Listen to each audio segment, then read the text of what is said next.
And welcome back to the Men's Journal Everyday Warrior podcast. I'm your host, Mike Sarraille. I'm here with Lamar Stevens, forward for the Cleveland Cavaliers. And previously, we've interviewed both Coach JB and Mike Gansey. Both of them spoke about you with the highest affection.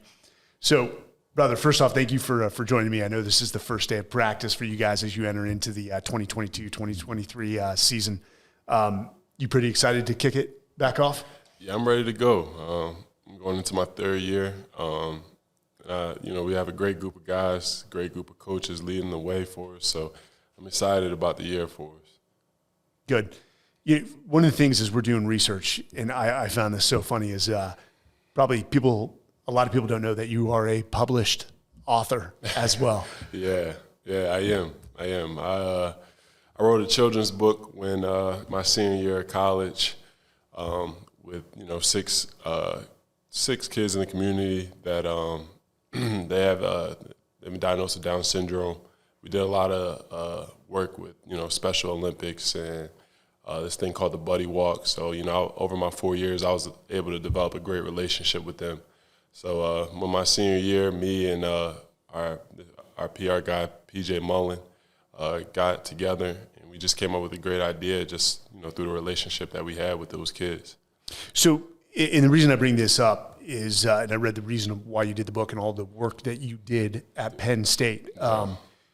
Where did this service to others come from? Where was that taught to you? Where was that built in? Because I'm sure that plays into, from both coach and the GM, that you're one of the most team-oriented guys they've ever coached. Yeah, I think it goes, starts with my parents. I've just watched, my mom and my dad just always constantly, give back and, reach a lending hand to family or friends. And, that's just kind of, what we established as a family of, who we are. We work really hard and then we just give back. And, that's something I've taken pride in. And also I think Coach Chambers, when I was at Penn State, helped me, really step into that leadership role and just try to be that example, as best as I could. That is amazing. So rarely do you hear about in collegiate sports or professional sports where a young player sets the culture in a specific direction. Yeah. And I've never heard of that story whatsoever. But you've but you've had this mentality, which you call the JYD, the junkyard dog mentality. In the Cavs, and the organization have grabbed that to the point where you guys pass out the junkyard dog chain with the set of values, man. You gotta explain this for the listeners, where this developed, why you love that mantra so much, and how you brought that to the Cavs. I think it goes back to something I learned when I was in college, and it's kind of just like controlling what you can control. Like, you can't really necessarily control if you're going to make shots every night or if the person you're guarding is going to make shots, but you can always control your energy, your effort, and your attitude, and those things that I try to make sure I bring every single day, because at the end of the day, that's all I can control. And I think just being a dog is something that I take pride in, and kind of I think especially in the NBA, if we have a team full of guys that just can believe in that. And, really pulling in the same direction and, fighting for the same thing. I think that puts together a really incredible team. And, but yeah, I mean, it's crazy how far, that's come. It's something I'm definitely appreciative for and didn't know it was going to be taken this far. But yeah, I take extreme pride in just controlling, what I can control. And I think that's something that every day I can. It's it's like you're preaching stoicism. Yeah, absolutely. And I'm sure you had no idea how far it would come. I mean, you guys are doing the dog call before, during, and after games. Do you view yourself as a leader, regardless of how many years you have in the league? I mean, do you see yourself as that driving force to pick the guys up when they're down? I think I consider myself a leader because I just want the best for everybody, and I think I've developed that relationship with the guys that, they know, like, I might get on you, I may, like, call you out or, talk trash to you, but, it's all love, and I really just want the best for, everybody on the team. So I think that I could consider myself a leader. Yeah, damn right. And what you just described, I often talk about. A lot of people get it wrong in the military, that they think we bark at people and just they run off and do things. It's actually we lead through love. Right. What you just described, I talk about to companies a lot, is the highest form of compassion. Right. Is accountability. Where you just I may get on you because that's because I know you're better than that and I love you and I want to see you put out. So this is it makes me smile, the fact that regardless where you're at in an organization, I think the thing to take away for our listeners is you can impact an organization, whether you're the team captain or sitting on the bench or even behind the scenes supporting the team. Yeah. You make an impact. Yeah.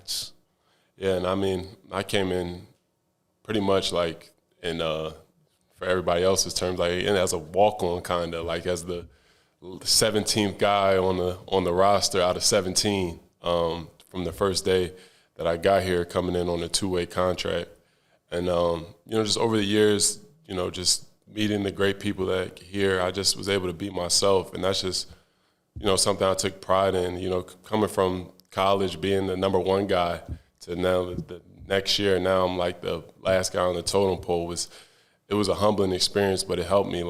I felt like to be a leader, you have to also, be able to do the work and show, you're not going to always be the top guy, and you got to work your way up, and that's just something I really took pride in. Well, the top guy by himself will lose, right? But a team, hot damn, it's amazing what we can do when we work or are part of a team. Absolutely. So I was going to bring that up. You called it a walk on. You went undrafted, but then you walked on with the Cleveland Cavaliers on that contract. In Penn State, you were dependent not only to defend but to put some serious points on the board. Yeah. And to my understanding, what I've been told, Cleveland looked at you and said, "We need you to be the best defensive player, the one that the best players in the league that have to go up against you would be like, damn, Lamar's guarding me, man." Yeah. What sort of, when they asked you that, what was the mentality? What was your approach to that? Just to really be, what the team needed. I think that everybody has a role, and just trying to buy into being the best at what was asked of me. To just help the team win was something I took real pride in, and that's what got me on the floor. So that was something and that was what JB asked of me. That was Mike Gansey asked me, and Kobe. So that was my role. That's still my role, and that's just what I have to do for our team right now. So have you learned to love that though? I'll learn to love it. Yeah, absolutely. Absolutely. I've completely changed my game because I really didn't play much defense at all at Penn State, until the fourth quarter when they would switch me on to the best player. But now it's from the jump, I want to stop everybody. What is that like now that you have a reputation of you don't care who you're going against in the league? You're going to give them hell. I think that's it's something I really enjoy, and something it's just. I think it's just constant learning. I felt like my first year was just natural ability, just being athletic, and But the more I've studied the game, the more I've dived into becoming a better defender. It's a fun process, and trying to stop some of the best scorers in the league or in the world. And it's like a chess match. So I think it's fun. I think it's fun for me, and it's constant because every night is somebody different. Somebody may shoot threes well. Somebody may get to the mid-range, or somebody may be a really good driver and a freak athlete like Zion Williamson or something like that. So it's just a chess match every night, and I think it's fun getting involved in that. What's your process for when you're going up against one of those players? Are you watching tapes? What's your preparation process for that? Yeah, I'm watching a lot of film. And that's really the biggest thing for me, just watching a lot of film. We do a lot of defensive stuff in practice already, but leading into the game, resting my body, and just watching film to see what they like to do, what they don't like to do, in ways that, we can make it difficult on them when they play against us. Lamar, you've had some, well, one, it sounds like your parents were your ultimate coaches and mentors. Sure. And that's an indicator of who you are and the character that you are as a man today. But you've also had some great coaches and mentors along the way. For our listeners who are, maybe lack traditional coaches and mentors like you've had, what are probably some of the most valuable leadership principles you've learned that have served you well today? Discipline, hard work, persistence. What are those top three that stand out to you? I would definitely say discipline is probably my first, because there's going to be days where you're tired and you don't want to do it, and that's everybody. And I think, having that discipline to still get up and do it every day.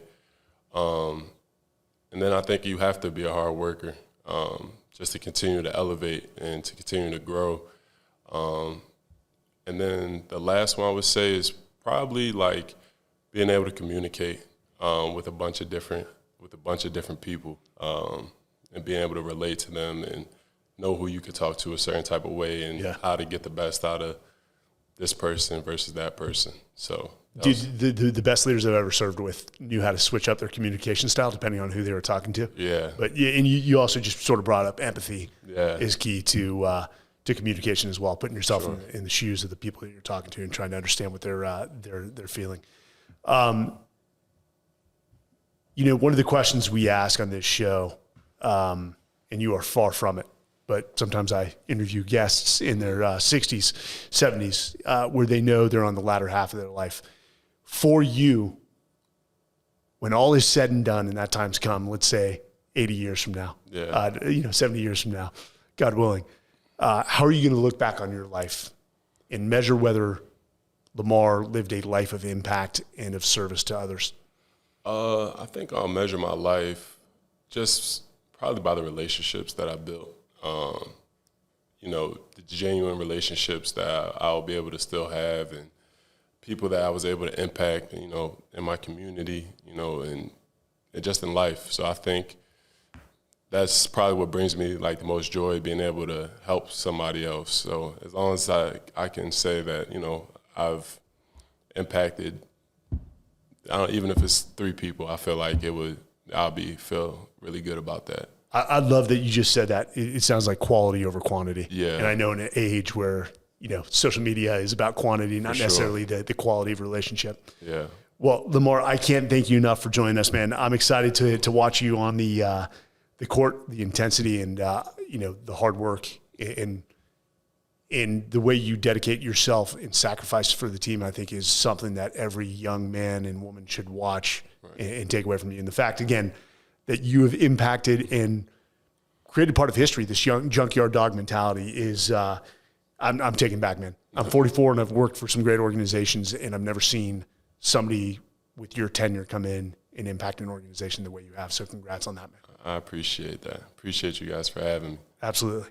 All right, guys, thanks for joining us again. This has been the Men's Journal Everyday Warrior. I'm your host, Mike Sarraille. Until next time.